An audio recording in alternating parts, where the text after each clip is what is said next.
All right, what's going on, everybody? Hello, YouTube. Hello, Facebook. What am I on today?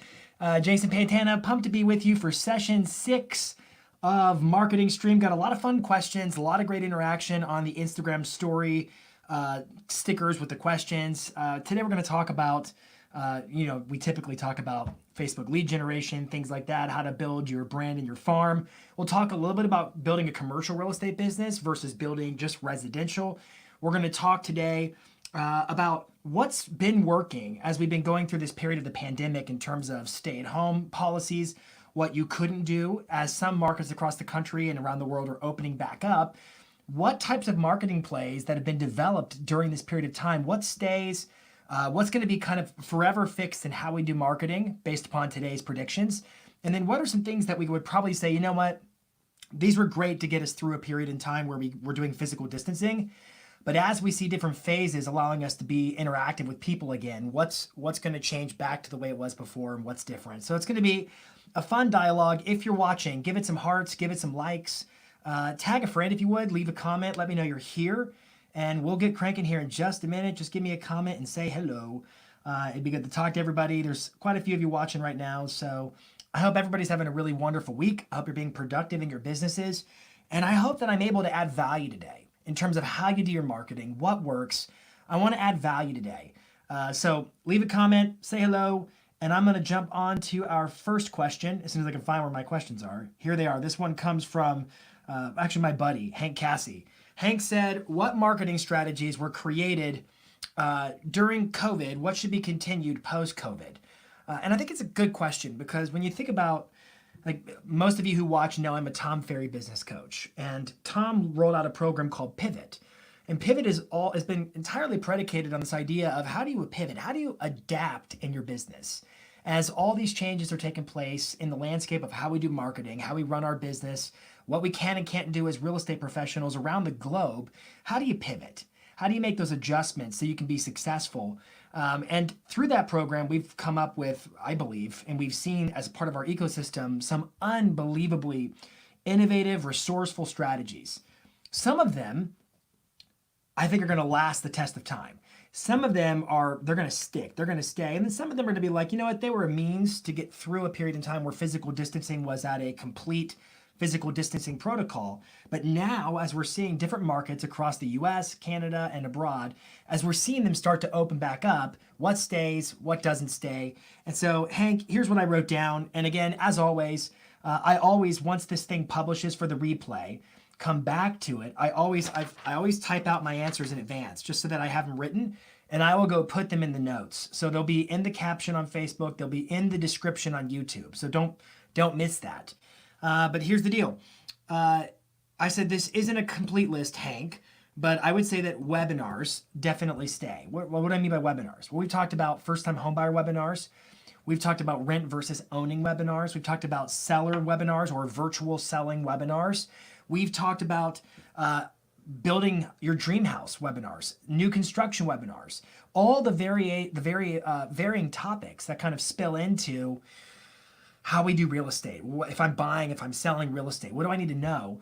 Webinars is a powerful tool. Now, I know that agents, since the dawn of real estate agency, have been doing like first time home buyer seminars, first time seller seminars, whatever, where people like 5 people gather into a little boardroom or conference room at a real estate office and they kind of struggle to remain awake as they go through a buyer or seller seminar. That's my typical impression of it. But we know that it works. Well, here's the deal. In a virtual world where people can do this and sign up, you can lead capture and man, the ability for people to say, my name is, my number is, my email is, sign up for a webinar, you do the webinar, that's not going to go away. That's a far more efficient process.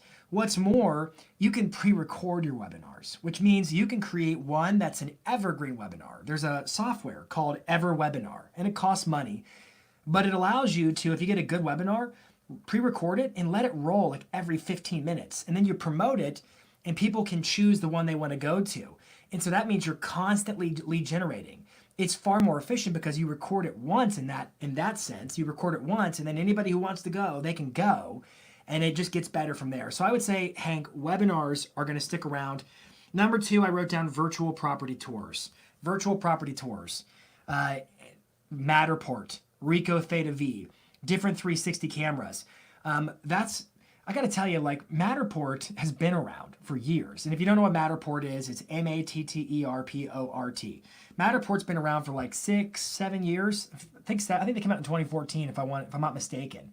Actually, side note, I used to work for Realogy, and I was there when they were pitching the product looking for venture capital from Realogy, and they won that day. That was 2014. Yeah, Matterport's been around and underutilized. The photo quality in those 360 tours is pristine. So I think, Hank, that virtual 360 home tours is going to stick around because it's one more layer for me as a buyer. If I'm looking to potentially see a house, it's one more layer where I can say, hey, is this really worth going to see in person? And I think what I would nominate as an idea is that buyers will be more scrutinizing for some time in terms of what they do and don't want to go see. I don't think people are going to want to just race into houses, nor do I think sellers are going to be willing to let people just race into houses quite like has always been the case in the past. And so I think because of that, virtual tours will still be super important. Again, it showcases the property really, really well. It helps people know if they want to go see it or not. I think there's a lot of benefit to it. Plus, we've been teaching this at Pivot, and we're going to teach it tomorrow when I do Marketing Edge. We're going to teach you how to run ads on Facebook, specifically lead form ads, where when people want to see the virtual tour, you can put that link behind a registration screen, whereby they have to say my email is. And so now you're lead generating. And to me, the name of the game is lead gen. And so through these webinars and through virtual tours, I just see more and more opportunity to build a pipeline of more leads. Number 3, I wrote down as virtual open houses. This is kind of iffy. I'm already starting to see in my market, I live in Nashville, I'm starting to see broker opens and open houses kind of come back. And we're seeing that in a lot of markets around the US and elsewhere. Not in every market, so follow the rules, of course. Open houses are still great, but we're actually seeing some of our coaching members in the Tom Ferry coaching system, we're seeing them have success where they're doing both. They've got the virtual open house or the private open house, just depending upon how many people are allowed to come in at the same time. I'm not saying that I don't see open houses making a return. I do.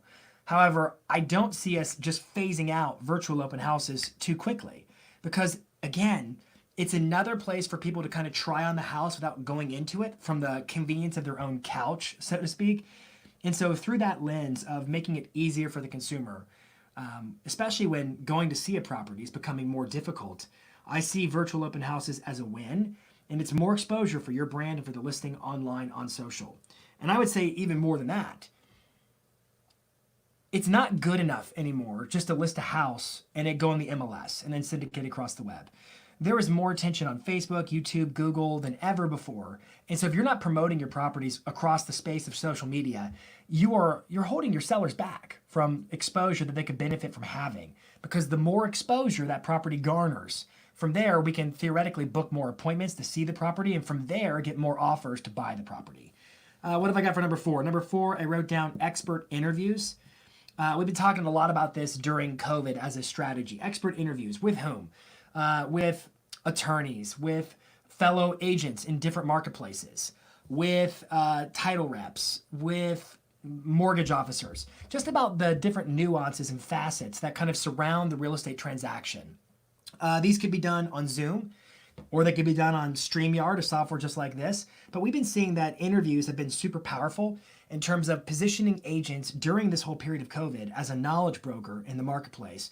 But also, it's just more exposure, more brand, especially when times are, it's kind of hit or miss. We're pivoting, we're changing. I've been saying that we've been flying through a galaxy, an asteroid field, and there's just a lot of evasive maneuvers in terms of what's going on with the mortgage rates, what's going on with underwriting conditions, what's going on with home values, what's going on with inventory. There's been so much change. If you can position yourself as a knowledge broker, that's so tremendously valuable to your business right now. And I got to tell you, doing it through an interview is a great way to help do that. But also, we've seen agents have success interviewing people that have nothing to do with the real estate transaction. They are, for example, personal fitness trainers or restaurant owners, people like that, where you're tapping into just the whole gamut of what's going on local in your marketplace, and you're positioning yourself as that digital mayor type. So those are 4 things, Hank, I see sticking around. I got to tell you, there's not a lot that's been being done during COVID that I think I would just throw out, because we've seen so much innovation and resourceful thinking from a marketing standpoint for so many top producing agents around the country. In fact, for me, I talk about my own clients that I coach with Tom Ferry.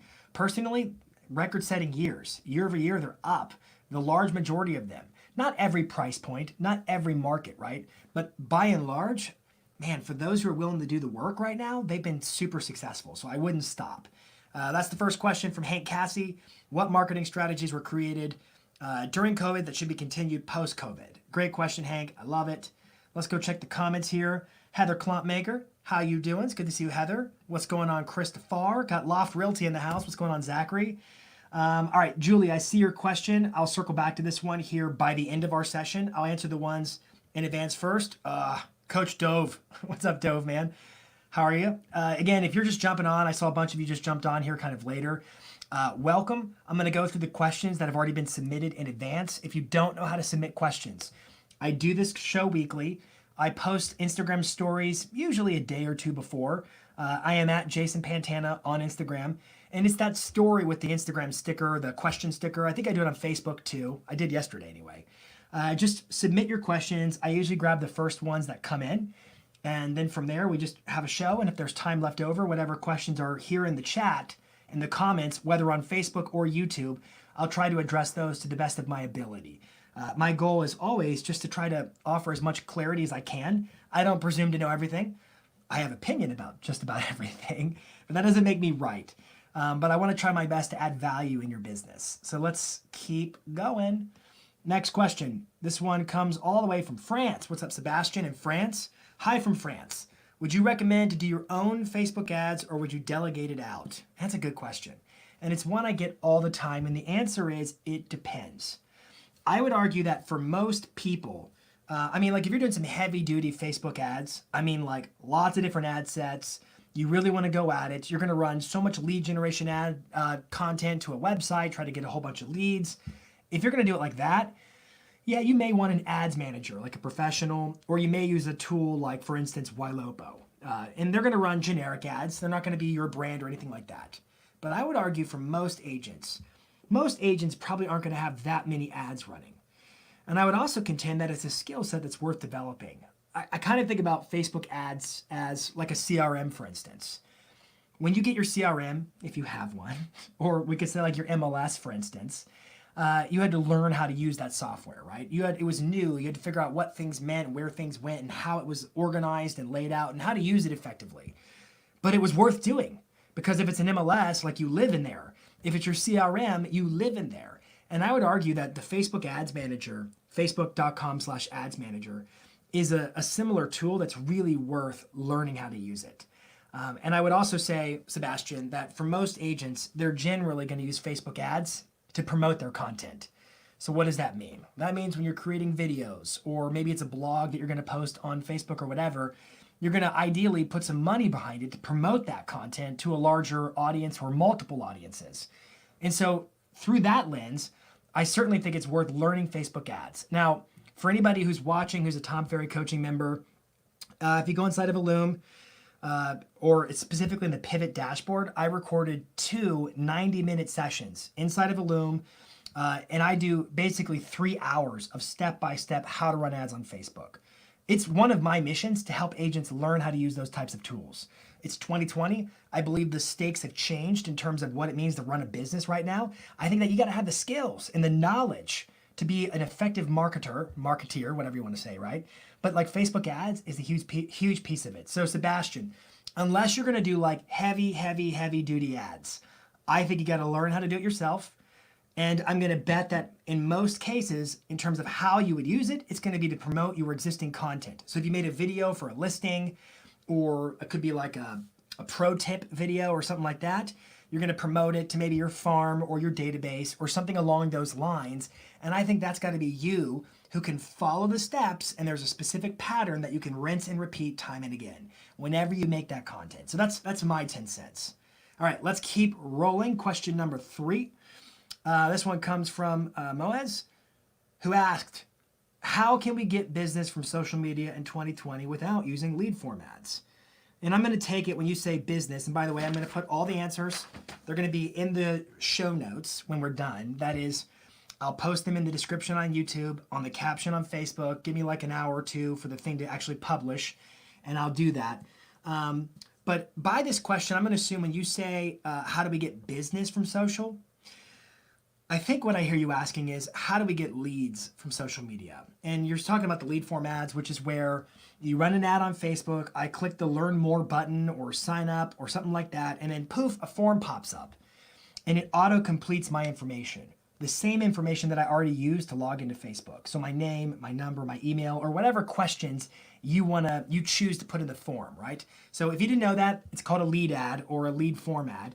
And it's a tool of Facebook where it's got basically built-in forms, kind of like a Google form or a SurveyMonkey, where you can decide what the form questions ask, and it will automatically populate whoever opens up the form by responding to the ad. It'll auto-populate their user information for Facebook. So whatever email, whatever name, whatever phone number they use for Facebook will go in the form. They can edit it or not, and then you can ask additional questions that Facebook wouldn't know the answer to. Like you could say, what's your time frame to buy a house? And they are forced, if you want them to be forced, to fill that out. Anyways, it's a custom form that you can build inside of Facebook Ads Manager. His question here is there another way? And the answer is absolutely. Absolutely, but it will be dependent upon having some type of a third-party website where there's lead capture built in. Well, actually, it's not true. There's another way. So when you run an ad in Facebook, there are a lot of different campaign objectives. A campaign objective, in fact, I'll show you real fast. Let me share my screen. Hold tight and I'll show you what it looks like. Yes, share screen, share the whole thing.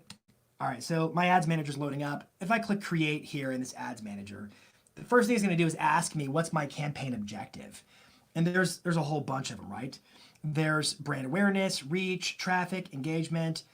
There's app installs, video views, lead generation is what you're talking about. There's messages, conversions, catalog sales, store traffic. Some of these things are like, app installs? If you don't have a mobile app, you're not trying to get people to install it, it don't matter. If you don't have a storefront and you're not selling retail, it doesn't matter, right? Or catalog sales. The ones you're looking at that are going to be the most tied to lead generation is going to be traffic, lead generation, which is the lead form, messages, and conversions. Let me explain what these are and tell you how they work. If I choose traffic, what I'm saying is, Facebook, I want you to optimize this ad to be shown to people who meet my targeting criteria, but who are the most likely, within that mix of my targeting criteria, they're the most likely to click the button to go to my website. So really, this is not lead gen. This is just driving people to my website. So I am assuming right now that you have a website that is like a Boomtown or a KV Core or something like that, where you can turn on like a forced registration screen or something to that effect. So people are forced to say my name is, my number is, my email is. Same as here with conversions, only here's how traffic and conversions differ. With traffic, you're telling Facebook, hey Facebook, as far as how you optimize the delivery of my ad, yeah, you're gonna have to show it to all the people who I say I want you to show it to based upon my targeting. So that could be custom audiences, it could be like I draw a mapped area, so it's people who live in that area, whatever, right? But you say to Facebook, my goal is traffic, meaning I only want to pay you for when I get somebody to click the link, the button, and go to my website. That's an ad, right? So Facebook then is going to say, fine, I'm going to optimize it based upon or to users who match your criterion but are the most likely to click a link based upon their experience, right? Based upon have they ever clicked links before, right? Conversions. Conversions is when you install your Facebook pixel on your website. And you can create what's called a custom conversion event, where you can tell Facebook inside here in the ads manager, and this is like advanced, this is more advanced, but you can tell Facebook to say, hey Facebook, the pixel's hooked up on my website so that you have access to the back end of my website, who's going to my website, and all that kind of fun jazz. And you can say, I want to create a custom conversion for when people go to this page and this form pops up, right? And you tie it to that because that form's going to have a specific link. And I know this might be a little bit over your head. I'll move on in a second if it is. This is advanced.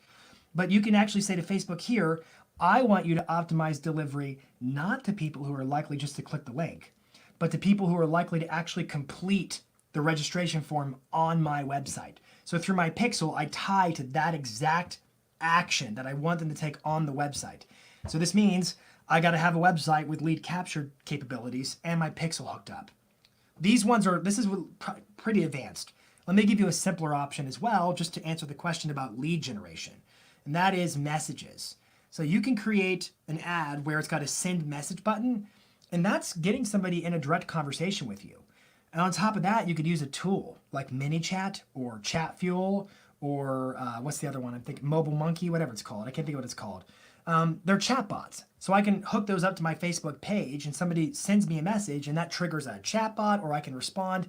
And then I'm in a one-on-one dialogue with somebody who clicked the button, which when they click a button on an ad, what that means is they meant to do it. There's some level of intent behind that. And so I'm getting people in my funnel, so to speak, that I can talk to who have some intent, maybe a little bit, maybe not a lot, just a little bit, but they're at least thinking about buying or selling a house, maybe leasing a house.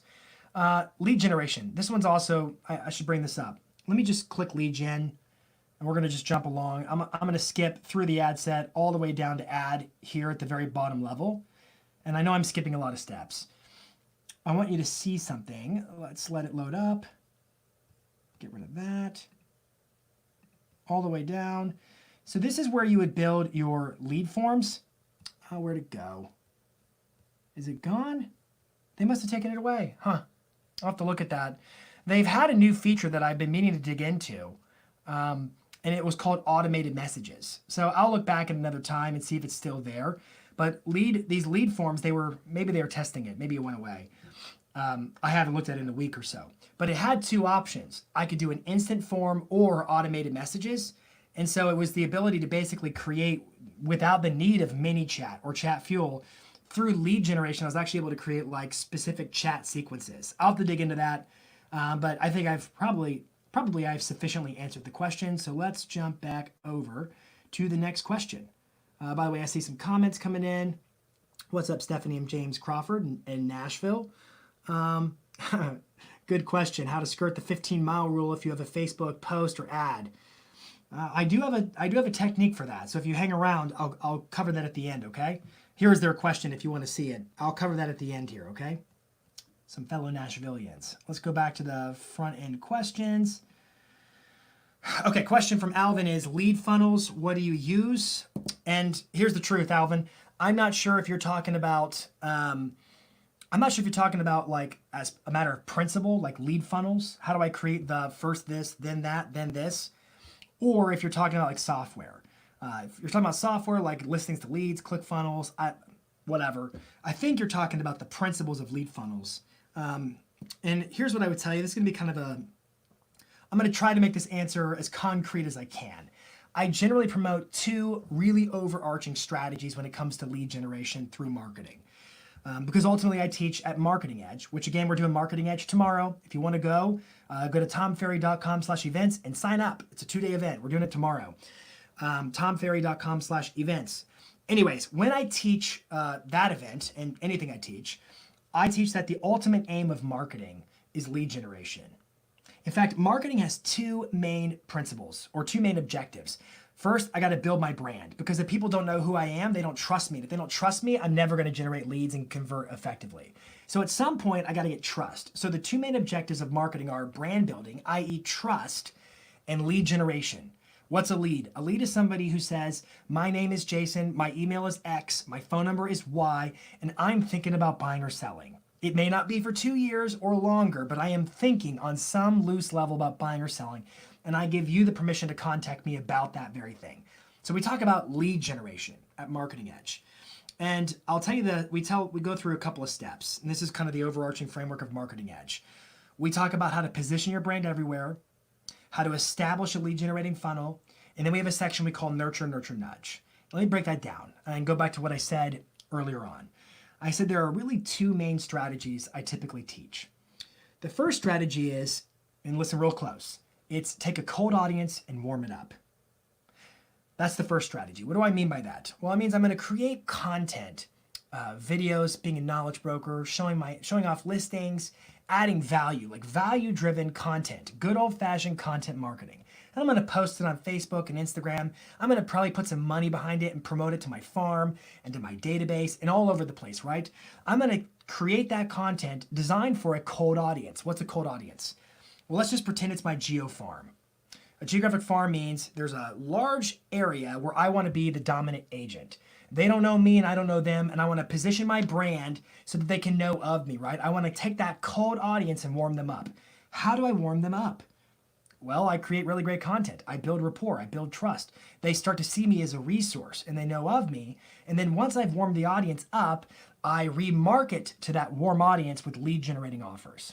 So I'll say it again. The first strategy is take a cold audience, warm it up, then remarket or retarget the warm audience with lead generating offers, which means something like, if you want to see this house, click the link and sign up.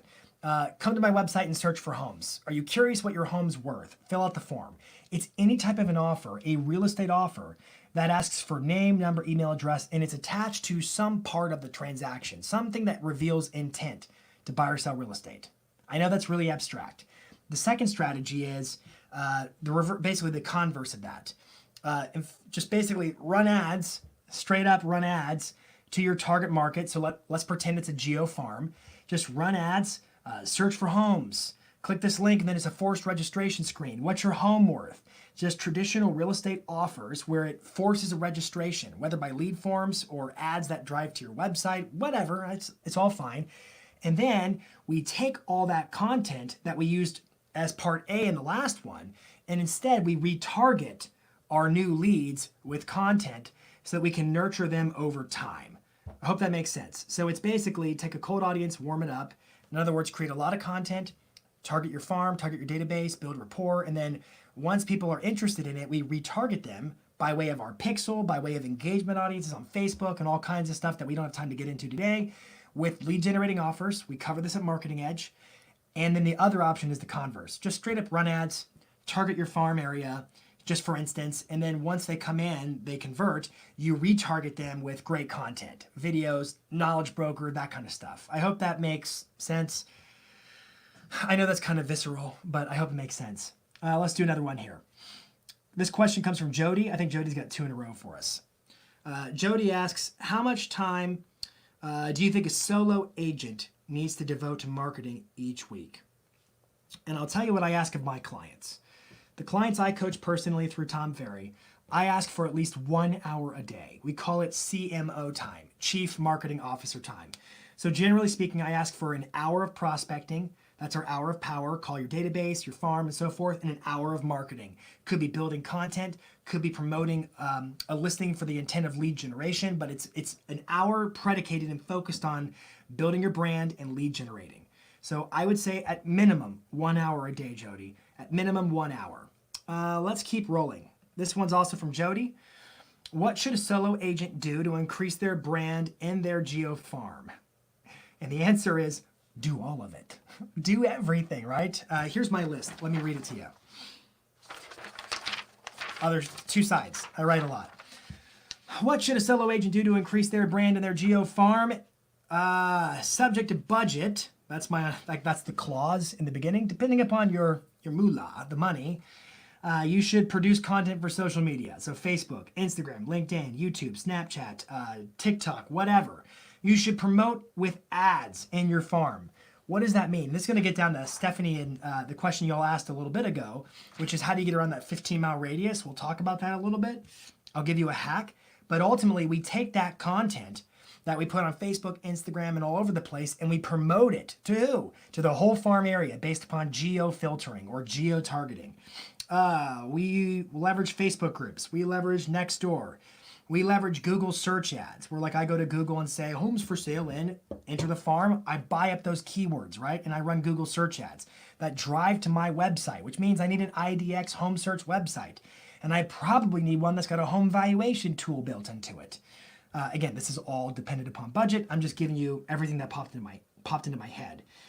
We do YouTube in-stream ads. Those are those ads that play before a video on YouTube. You can get super granular in your targeting. You can, on YouTube ads, you can get down to a 1 kilometer radius. So you can get really granular with your farm. And it doesn't matter what people are searching to watch on YouTube, it just matters in that case where they are and what their intent is. And they're the ones where you have 5 seconds and then they can press skip ad. That's called a skippable in-stream ad. I'd be leveraging those. I've had several clients this week. We've seen a lot of issues with low inventory in the marketplace, like really low inventory. So we've been building YouTube ads with a lot of my clients where it's like, hey, such and such homeowner. So like literally in the first 2 seconds, we call out the area we're targeting. So like, let's pretend your farm is Highland Park. I would say, hey, Highland Park homeowner. This is Jody with blah, blah, blah, blah. And then I go into talking about I want to pattern interrupt them. I want to hook them in that first 5 seconds so they keep watching. And I would simply say, hey, listen, we've had buyers who are making they're making offers on numerous properties in your neighborhood, and those homes keep selling way over asking price due to multiple offers, competing offers. And if you've had any thoughts of selling, those types of videos, like I'm not going to get into the script exactly right now, but we'd be building those types of videos. I'd be doing that in my farm. What's your home worth as video ads in my farm, promoting new listings in that area as YouTube ads. What else did I write? I talked about Google Display Network ads. Those are the banner ads that you see as you kind of peruse the web. They're long and skinny, they're squares, they pop up. I can target those super granular as well. I would do postcards and mailers, subject to my budget. I would do signage and billboards, subject to my budget and the area if that makes sense. I would buy the leads if I can from Zillow, from Trulia, from Realtor.com and Homes.com, whatever. I would enlist yourself on all the referral sites. So HomeLight, UpNest, all of those. In the Marketing Edge workbook, there's a really long list, by the way. I would conduct events, and that's going to depend upon rules and regs as far as phased openings go, but I would do events in the area. I would get involved in committees and boards and associations. I would do open houses, either virtually and or in person, depending upon the rules. I would work with for sale by owners and expired listings. My answer to this question is I would literally do everything that I can do. Because when people see you everywhere, online, offline, in the mailbox, in the inbox, when they see you everywhere, Jody, something happens. This exponential brand awareness takes place where they're like, man, Jody is everywhere. She's crushing it everywhere. I can't deny her effectiveness, and I see her sold signs. We should interview her for the next listing. And that's where come list me calls come from. There is no such thing as a come list me call. It is only ever the result of you built a brand, and over time, that brand generated enough trust, enough respect, enough rapport that a homeowner said, I got to work through you to buy or sell this house, and they make the call. So I would do all of it, Jody. That's my answer, all of it. Let's do a few more here. This question is commercial real estate digital marketing different than residential real estate marketing? Truth is, I don't really coach many folks in commercial, but the answer is no, not really. Here are the pivots or the adjustments I might make. And this is what I wrote in my notes. I said I might really step up on some other platforms like LinkedIn or more professional platforms. There may be a lot of opportunity on LinkedIn, for instance. Facebook groups, if there are key Facebook groups, I would step up my game there too. But I do pretty much the same things. It's referral generated. It's going to be social media awareness. It's going to be postcards and things I would do otherwise. I might also really play the SEO game. search engine optimization. So blogging, vlogging, things like that. I would definitely be playing the YouTube game because YouTube has a lot of SEO. So I'd be doing YouTube videos because they can find me based upon that stuff. So really, I would just make some small tweaks because ideally I'm going after more of a professional business to business audience versus business to consumer audience. And so I might like more professional grade or focused platforms like LinkedIn and so forth. What else did I write? No, it's about the same, yeah. So SEO, blogging, keyword optimization, backlinks, things like that. Things where people can search you out and find you, which is still a good practice for a residential agent. It's just with commercial. Well, you could honestly farm with commercial too, because if you have a specific area where you want to do more commercial business, you could still do all the same stuff there too. As far as Google targeting, YouTube targeting, Facebook targeting, you have all the same options. And so I don't think a lot changes except for maybe the nature of what you talk about that you do. That's the basic difference. All right, let's do the next one. How to do efficient marketing with pennies or almost no money for $1 Million Listings San Diego. I'm going to read you my notes because I wrote a long one on this one. I wrote leverage social media, go live. Don't forget about the power of live streaming. You get extra points when you go live on Facebook, on Instagram. You should consider applying to go live on LinkedIn. They're taking applications. It's hard to get approved. On YouTube, go live. Record videos with your iPhone. It's fine. Like this thing is, technically this camera is better than that camera. It's just that camera's on a tripod and I need my phone. So I don't use my phone. But use your iPhone. It's going to get the job done. Remember this, that you are the brand. It's this right here. You're the brand. So work with what you've got. It doesn't have to be a pro-grade video or a pro-grade photo. It just needs to be people seeing your face, creating top-of-mind awareness, and speaking competently about your marketplace and about your knowledge bases in that marketplace. I would say things like trade postcards for Google Display Network. Just for reference, Google Display Network. I was looking at one of my clients, and this is about the best I've ever seen. I'm going off memory. He sent me the analytics from the Google Display Network ads we set up, and this is in the San Francisco Bay Area. He's running Google Display Network ads. He's generated over 10,000 website clicks, not impressions. People who have gone to his website, and he's done it for $528. So his cost per click, and I'm trying to see the screenshot in my head. He had a cost per click of about 5 cents. Now, if a cost per click is 5 cents, what's the cost per impression? What does it cost for somebody to see those ads? We're talking Google Display Network. And the answer is 1/100th of a penny. So think about what the cost of a stamp is, 55 cents. Think about what the cost is of an impression with a product like Google Display Network. What would it take to send postcards and get 10,000 clicks or people scanning the QR code or whatever it is? It would take an obscene amount of money. Yet he's doing it for 5 cents a click. That's freaking phenomenal. So my answer is I would look for more efficient, cost comparative options, Google Display Network versus postcards. Nothing wrong with postcards. It's just they're kind of expensive by comparison. Analyze target keywords and start blogging. Play the SEO game.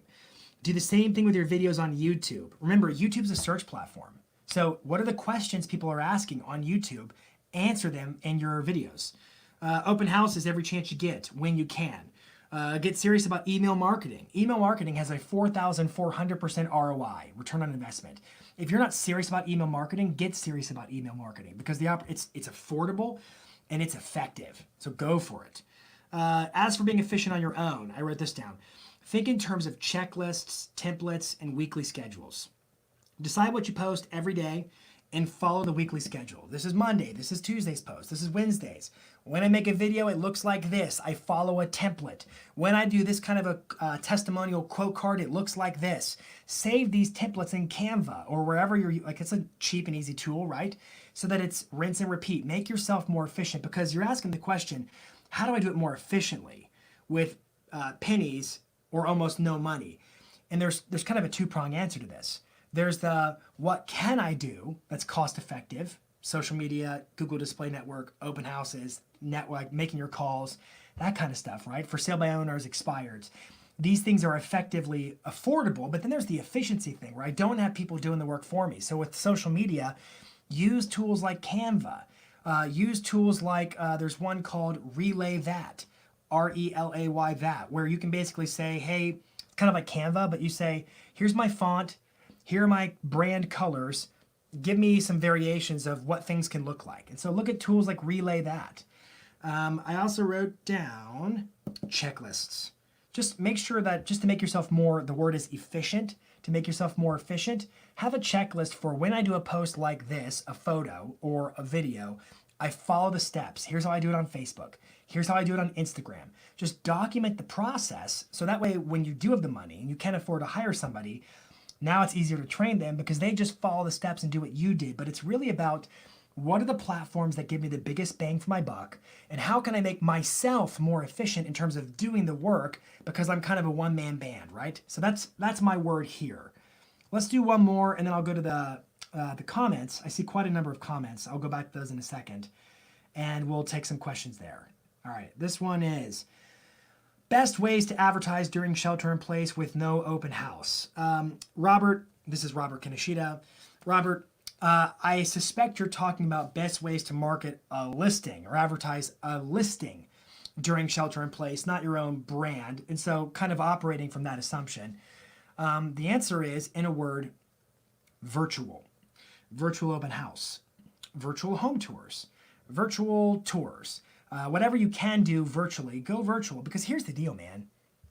I heard a stat that Facebook during this whole COVID period saw traffic increase on their platform by as much as 70% worldwide. Think about that. That is 70%, not double, but nearly double the amount of usage through this period in time. So while we may not be able to do things in person like we did before, and I know that's changing depending upon where you live right now, whoever's watching, but while you may not be able to do these things in person, well, that doesn't mean that you can't leverage where people are, because where people are is Facebook, Instagram, Snapchat, TikTok, YouTube, right? That's where they are. So leverage that. What else did I write here? I wrote down virtual open house, 360 property tour like a Matterport or a Rico Theta V. Run Facebook ads, run Instagram story ads. Instagram story ads is all, those suckers work. Instagram story ads are underplaced, meaning not enough people are doing them, so you can get a big bang for your buck. But what's crazy is if you look at video marketing on social media, the stat is that about 85% of videos are watched with the sound off. That's Facebook, that's all over the place. But Instagram stories, Instagram story ads in particular, 60% of videos are watched with the sound on. Why? Because people open up their stories and they just let them go. They just turn them on and listen, and they kind of auto-rotate and shuffle through on their own. So when your story pops up, if it's a video, so it should be a video, they're listening to you talk. That's a really special invitation to really have somebody's attention. So I'd be looking at Instagram story ads. And then I also talked about Google Display Network again. I know I keep talking about this Google Display Network because it's really cheap, and it's not necessarily an effective tool all by itself. It's more of an effective tool when you put it in combination with other types of marketing. All right, so that's what I would keep in mind. Let's jump over to, those are my questions. Let's jump over to the comments and we'll see what we've got. What in the world? Who are you, dude? You're gonna get canned. All right, let's see what we got here. I got a heckler in there. Great. What are your top couple of recommendations for video editors to help with doing your virtual open house tours? What are my top recommendations for video editors to help with doing your virtual open house tours? Video editors. I'm not sure. Julie, I'm trying to imagine why you'd need a video editor for a virtual open house tour. If it were me, I would just grab my iPhone and go live on Facebook and or take Zoom, and I would have Zoom at a set time where people join into the virtual open house and they're able then to watch along with me on Zoom. So that'd be my 10 cents. So I actually don't see why you'd need a video editor. And if anything else, it's Matterport. So I'm either going live or I'm using Zoom. And so it's not live per se, but it is live, just only contained to the Zoom meeting or the Zoom webinar. or I'm doing like a Matterport tour. So Julie, I don't see need for a video editor at all with virtual open house tours. All right, let's keep going. I'm going to come back to Stephanie and James' question here toward the end. Let's see. Let's delete this dude. Block user. Goodbye. That dude's leaving some weird stuff. Let's block user and delete. Okay. Hang on, I'm hitting the wrong things. For retargeting. Well, that's never happened to me before. I've got hecklers. I'm honored. Like, what in the world? I gotta block some people, friends.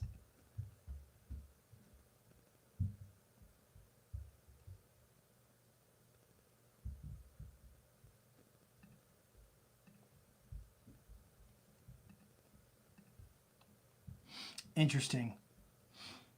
All right, let's see here. I'm going to put up Alvin's question. For retargeting, would HomeBot be a good tool? Actually, I think HomeBot's a pretty cool tool. So if you guys don't know about HomeBot, and sorry as I was going through blocking people, there's hecklers in the comments, spammers. Sorry about that if you're watching. And if you are a spammer, get off my live and go away. Be purposeful in your life. As for retargeting, HomeBot's a super cool tool because it sends out an automated report with lots of different data points for sellers. And man, it positions you as a super strong knowledge broker. So I know I have a lot of clients who use Ylopo, and HomeBot is now integrated with Ylopo. So I do think HomeBot's a super cool tool for it's kind of like the new and improved Market Snapshot. I know a lot of people use Market Snapshot or different tools like that from Top Producer. HomeBot seems super cool. So yeah, I think that's a great one. Let's scroll down.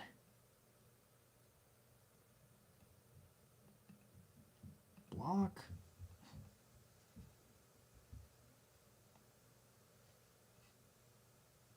All right, last question, and then I'm going to bounce.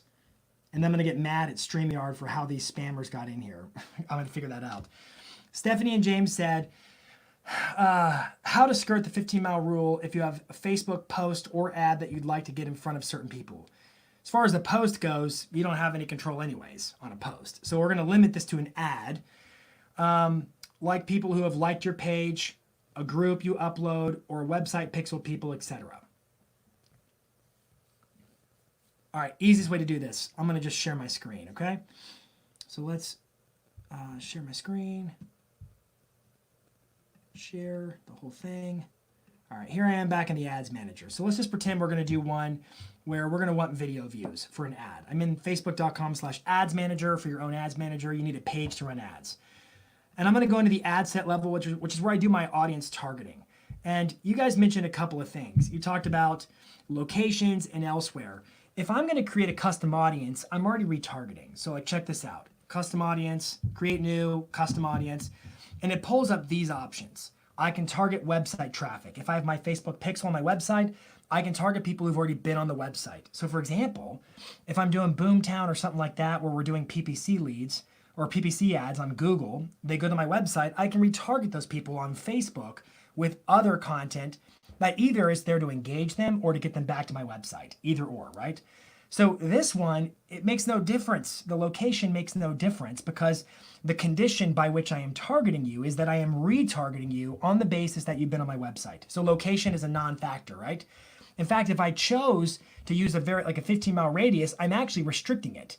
Because frankly, if I sell real estate in Nashville, you may live in Philadelphia. I don't care where you live. If you've been on the website, I just want you back, right? I want to engage you because for all I know, you're relocating. I'll come back to customer list. These two don't really matter for us.